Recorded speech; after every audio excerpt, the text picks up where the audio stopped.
Olá a todos, eu sou Neville Fusco, diretor da ACC Engenharia de Medição. Estou aqui hoje a convite do Conselho Regional de Farmácia do Paraná para falar um pouquinho com vocês sobre medição de temperatura no recebimento de produtos termoláveis. Bom, antes de mais nada, queria me apresentar. Eu sou engenheiro elétrico, mestre em metrologia e instrumentação e há 22 anos venho atuando na área de gestão da qualidade, melhoria de processo, controle da qualidade, gestão e inovação, metrologia e todas as áreas aplicáveis a isso, inclusive a área da saúde.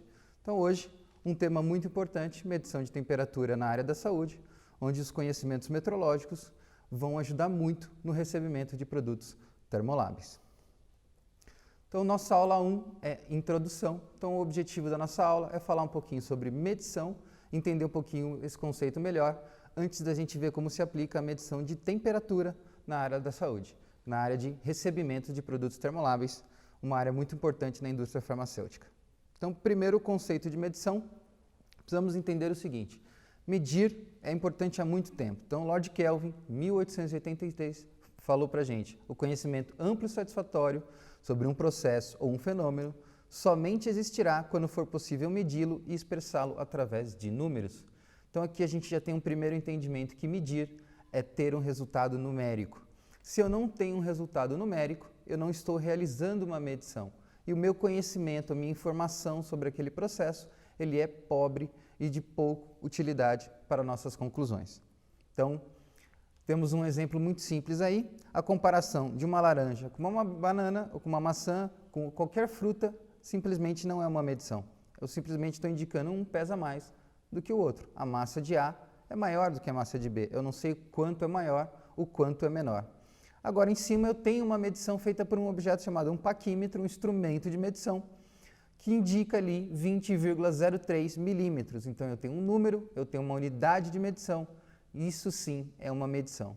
Então, se eu quero medir algo, eu preciso expressar em números. E o que eu quero com uma medição? Qual é o alvo de uma medição? Para que eu faço uma medição? Então, uma medição é feita para obter conhecimento sobre algo, sobre um processo. A aquisição de conhecimento é o alvo de uma medição.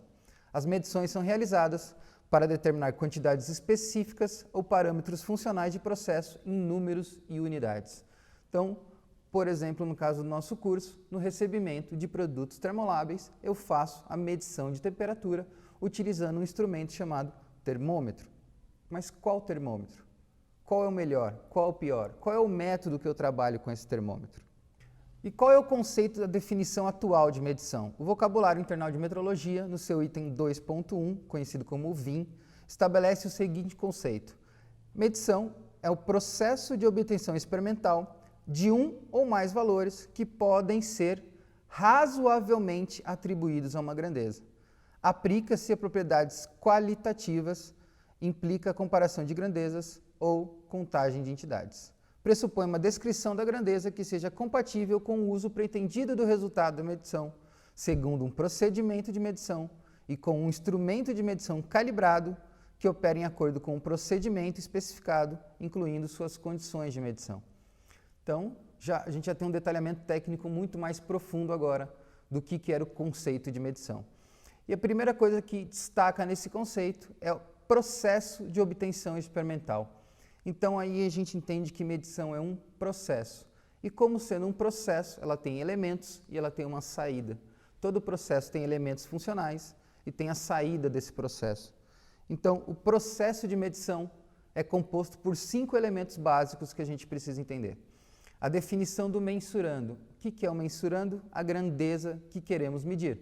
Então, no caso do recebimento de produtos termoláveis, a temperatura no recebimento do produto é uma grandeza que eu quero medir, esse é o meu mensurando. O procedimento de medição. Como vai ser medido isso? 1, 3 vezes? Vai ser com uma caixa aberta, com uma caixa fechada, dentro de uma câmara climática, fora? Que ambiente vai ser utilizado? Qual a precisão do meu instrumento? Qual o método que eu vou utilizar? Vai ser com termômetro infravermelho? Vai ser com termômetro de contato? Um termômetro sem contato? O que eu vou trabalhar com isso? As condições ambientais. Então, eu estou medindo exposto à temperatura ambiente, eu estou medindo isso dentro de um ambiente controlado, com ar-condicionado. O meu instrumento está a essa temperatura ambiente, o meu instrumento veio de uma temperatura diferente e imediatamente eu já estou medindo na temperatura que eu quero medir.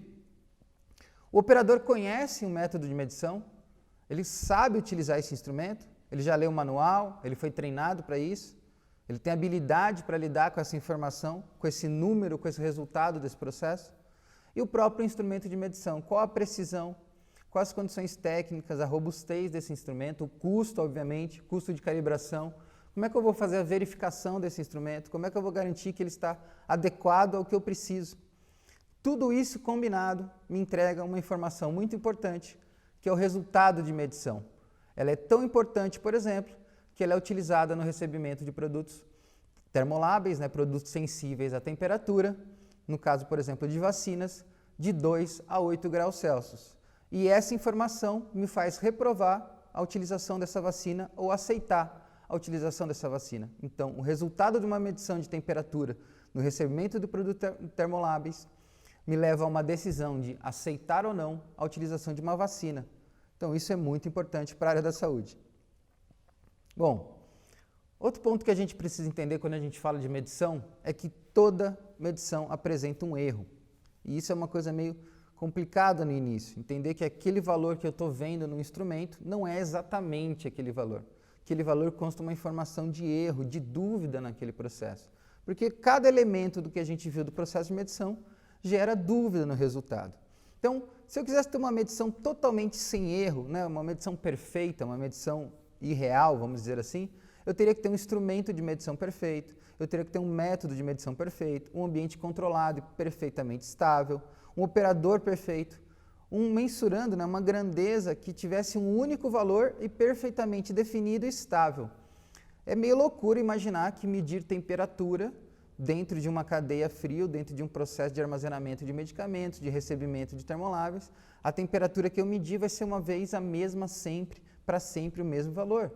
Não tem como isso acontecer. Então, nenhuma dessas possibilidades é real. Na prática, a gente não consegue ter nenhuma dessas condições. Então, errar é inevitável. É impossível a gente medir sem cometer erros. A gente precisa conhecer esses erros e trabalhar com esses erros a nosso favor. E o erro de medição, ele é composto basicamente por duas informações. Ele tem dois componentes que entregam essa dúvida para a gente. O componente que a gente chama de sistemático e o componente que a gente chama de aleatório. O componente sistemático é o valor médio daquele erro. Então, imagine se eu estou fazendo uma calibração, por exemplo, de um termômetro, uma verificação, eu medi 3, 5, 10 leituras. Nessa medição eu tenho uma média dessas leituras. A diferença dessa leitura e o meu valor de referência é o meu erro médio de medição. Esse é um componente sistemático. Mas em torno da média, tem valores que variam em torno da média. Apresentam valores um pouquinho acima, um pouquinho abaixo. Esses valores acima e abaixo, que são as dispersões dos resultados em relação à média, são caracterizados de efeitos aleatórios ou erro aleatório no meu resultado. E o que eu enxergo como erro de medição é a contribuição desses dois componentes, do erro sistemático e do erro aleatório. Então, eu tenho trabalhando esses dois efeitos ao mesmo tempo no erro de medição, tanto o efeito sistemático como o efeito aleatório. Só vale destacar que o erro sistemático ele é previsível, Como ele é um erro médio, a gente tem um comportamento previsível e esse erro então pode ser compensado geralmente. O erro aleatório ele é imprevisível e geralmente a gente trabalha nele como uma fonte de incerteza de medição associada a esse resultado. Bom, já que eu entendi o que é uma medição, entendi que medição é um processo, os elementos de um processo, como é que eu tenho a qualidade desse processo? Como é que eu sei que aquele resultado de medição que eu entreguei tem uma qualidade? Então, o resultado de medição deve sempre ter uma indicação da sua qualidade, de forma que aqueles que utilizam possam avaliar a conformidade. Essa indicação da qualidade é conhecida como incerteza de medição. Então, toda vez que eu declaro um resultado de medição, eu deveria indicar junto a esse resultado uma incerteza de medição, declarando a qualidade daquele resultado. Por exemplo, imagine que eu quero fazer a medição de 20 graus Celsius, mas eu tenho uma incerteza de medição de 15 graus Celsius. É uma péssima medição. Se eu tenho uma medição de 20 graus Celsius com uma incerteza de 0,5 graus Celsius, a qualidade dessa medição é muito melhor. Muito mais confiável o resultado desse processo de medição. Então, toda vez que eu entrego uma informação de um resultado de medição, eu devo estar entregando junto um resultado de quanto essa é a qualidade dessa medição. Então, em geral, o resultado de uma medição é somente uma aproximação, uma estimativa, e só é completo quando acompanhado de uma incerteza de medição. Então aí está uma informação completa de um resultado da dúvida da medição declarada junto ao seu resultado.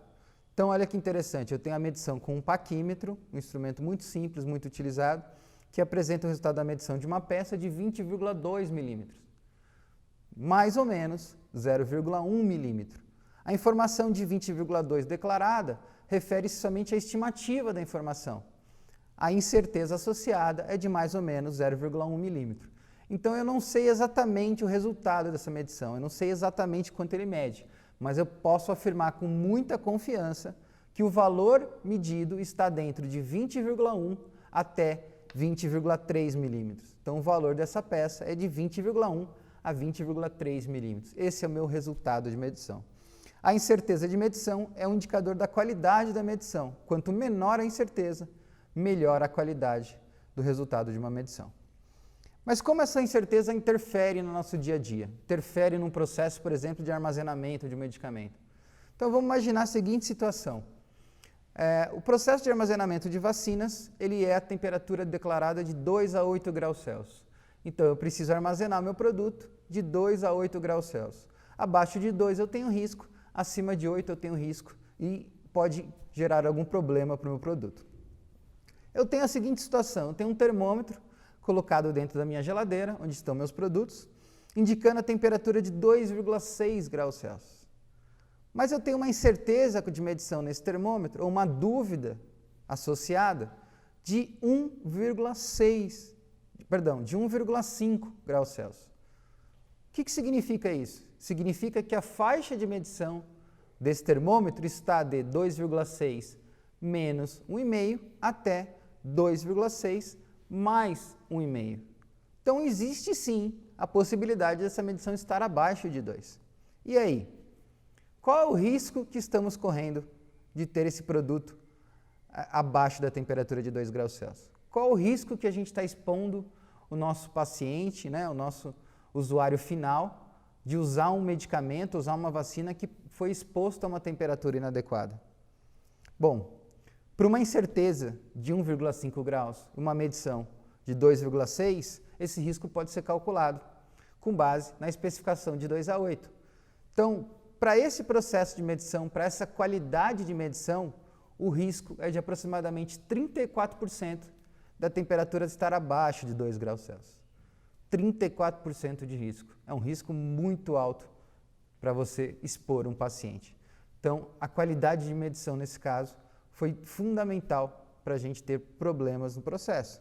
Então, precisamos diminuir a incerteza de medição, precisamos melhorar o processo de medição, para que, caso ocorra a temperatura de 2,6 graus Celsius, a gente tenha confiança suficiente, incerteza suficiente, precisão suficiente, qualidade de medição suficiente para confiar que aquilo não chegou abaixo de 2 graus. Então, no exemplo, com uma incerteza de 1,5 graus, a gente tem a probabilidade de 34% de ter exposto esse produto. Bom, gente, essa foi a aula 1, nossa introdução. Então, espero vocês na aula 2, onde a gente vai falar da medição e a qualidade do processo do produto. Até lá!